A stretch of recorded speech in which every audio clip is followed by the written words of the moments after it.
Welcome to Behind the Recipe. I'm your host, Christina Hitchcock. Join me every week as we dive into the joys of cooking, explore kitchen tips and tricks, and of course, share delicious recipes that will inspire your next meal.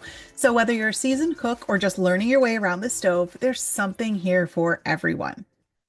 So today I'm diving into the world of game changers, that one ingredient that flipped the switch for me in the kitchen. And we're not talking about unicorn dust or truffle oil flown in from Italy. I'm talking about something simple, right? That we didn't even realize was there and could make a big difference. And for me, one of these ingredients was smoked paprika. Now, let me set the scene. A few years ago, I was stuck in a cooking rut. Everything I made started to taste the same, right? You just get bored with your stuff, making it week after week or time after time.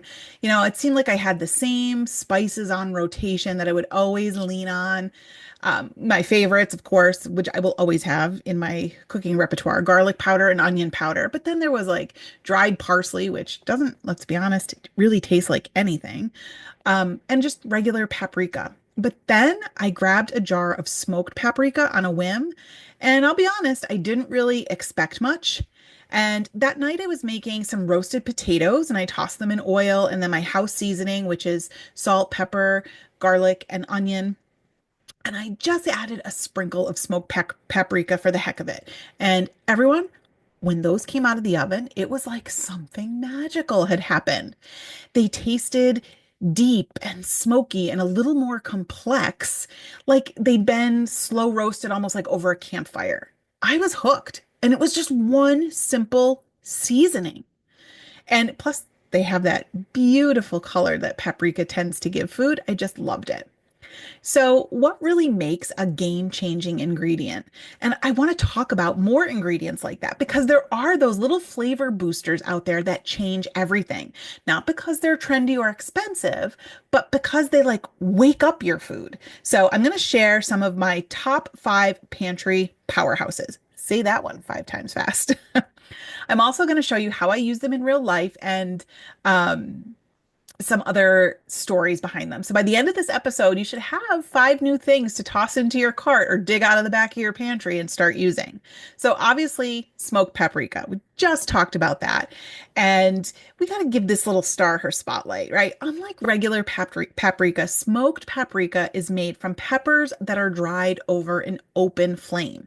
That's how it gets its deep, woodsy, and smoky flavor. So you could use it on roasted potatoes, like I mentioned, sheet pan chicken, use it in chili.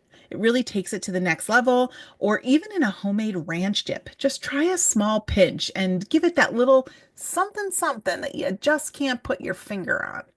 It adds flavor without heat. I know I said comes from peppers, but they're not spicy peppers. They're flavor peppers, which is perfect if you have a family of picky eaters.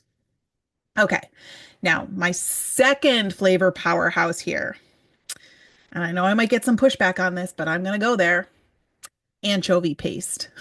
You heard me, anchovies. I know some of you are cringing right now, but stick with me and hear me out here. Anchovy paste adds that umami flavor, and umami is that savory.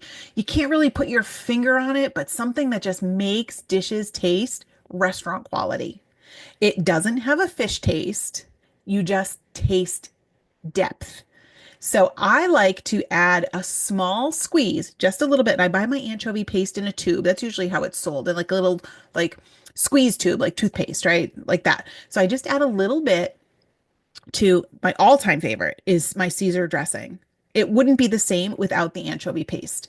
And Caesar dressing does not taste fishy, so you don't even taste it, but it's there providing that depth.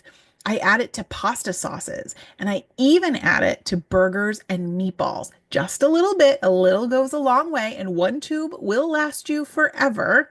But if you don't tell your family it's there, they will never know. My family doesn't know it's there. The tube is in the back of the fridge. Nobody even sees it.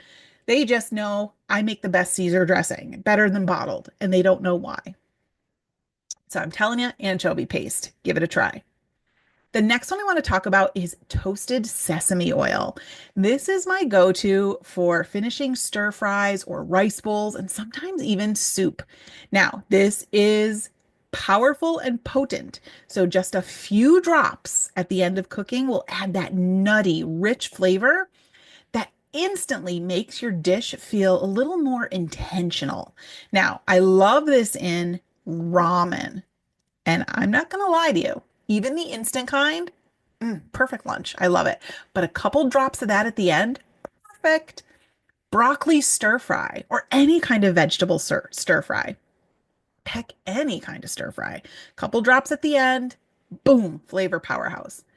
Asian slaw, like when you're making an Asian coleslaw or an Asian dressing, couple drops of that goes so far. And as a bonus, it smells amazing when it's cooking, but you don't need a lot. Okay, the next one, citrus zest. I'm talking lemon zest, lime zest, orange zest. That outer peel, not the white part, the colored part, right? The yellow, the green, the orange. It's pure gold. The zest has all of the flavor of the citrus fruit without the acidity of the juice. You can use it in things like muffins or salad dressings, or sprinkle it on top of roasted vegetables or pasta with olive oil and herbs. So delicious. And here's a pro tip for you.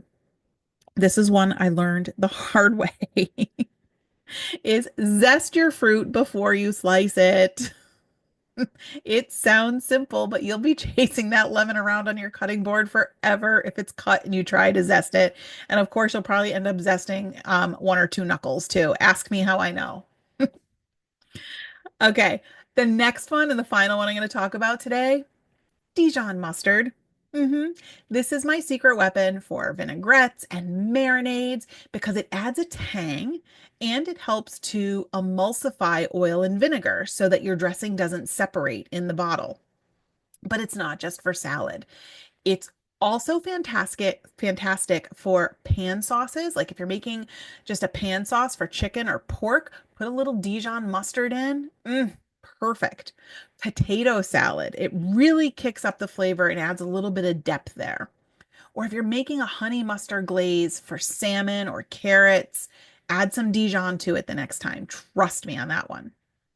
I once mixed Dijon with maple syrup and used it as a glaze for pork tenderloin. And my husband thought it was like some fancy five-star recipe. He's like, "Where did you get this fancy recipe?" And I just smiled and said, it's a keeper. So, and I'm not gonna lie, I do write that on top of some of the recipes that I make, just so I know that it is truly a keeper. So I want to hear what some of your favorite game-changing ingredients are. I asked once in a social media post, and someone mentioned Trader Joe's umami mushroom seasoning, that they put it on everything. So give that a try. Lemon zest, but they use it in pancake batter and whipped cream. So there you go. And another one, I forgot to mention this one. This is a good one. White miso paste because it makes everything taste richer and it lasts forever in the fridge. So keep those suggestions coming because I love seeing what inspires you in the kitchen. So here are some quick ideas to try this week if you want to test out some of these ingredients without a full recipe, just some quick combos. Take some smoked paprika, some garlic and olive oil, and toss it with shrimp. Bake it at 400 degrees. Voila, flavor bombs. Next, Dijon mustard and maple syrup. Brush it on salmon or roasted carrots. Take some toasted sesame oil, some soy sauce, and lime juice, and stir it into rice or noodles. Yum, yum, yum. And then toss in some rotisserie chicken, and you've got a full-on dinner there. Anchovy paste and tomato sauce, even the jarred kind. So the next time you pop that top of ragu, put in a little squeeze of anchovy paste and let it simmer, and you will see what I mean about umami flavor. Now, this is one of my favorites, lemon zest, yogurt, and honey. I love that. Is one of my favorite things to do for breakfast. I serve it with some fresh fruit, and you can even serve it over like a shortcake or something like that for an easy dessert. So none of these require more than 10 minutes. Just a sprinkle, a swirl, and boom, you have a flavor explosion. So if you take nothing else from today's episode, let it be this. Don't underestimate the power of a tiny tweak. A new spice, a splash of citrus, a spoonful of something unexpected. That's where the magic lives. So this week, I challenge you. Pick one new ingredient and play with it. Toss it in a soup, sprinkle it on veggies, mix it into a dip. Whatever you do, because you might just discover your game changer. And when you do, let me know. Shout out on social media, send me an email. I'd love to hear about it. Thank you so much for tuning in to today's episode of Behind the Recipe. I hope you enjoyed our conversation and picked up a few tips or recipes even to try in your kitchen. And if you love this episode, don't forget to subscribe on your favorite podcast player. Just leave a review, share it with your friends. I'd really appreciate it.